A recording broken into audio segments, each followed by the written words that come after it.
அனைவருக்கும் வணக்கம். இப்போ நம்ம பார்க்க போகிற ரெசிபி கோவக்காய் புளிக்குழம்பு.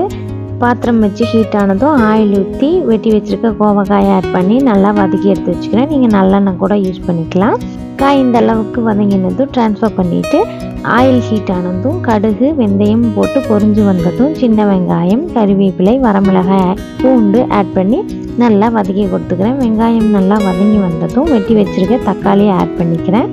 தக்காளி நல்லா மசிஞ்சதும் வதக்கி வச்சுருக்க கோவக்காயை ஆட் பண்ணி கலந்து கொடுத்துட்டு ஒரு 2 நிமிஷம் கழித்து கரைச்சி வச்சுருக்க புளி தண்ணியை ஆட் பண்ணிக்கிறேன். கூடவே தேவையான அளவு தண்ணியும் சேர்த்துட்டு ஒரு 1/4 ஸ்பூன் அளவுக்கு மஞ்சள் தூள், தேவையான அளவு மிளகாய் தூள், உப்பு ஆட் பண்ணி நல்லா கொதிக்க விட்டுக்கலாம்.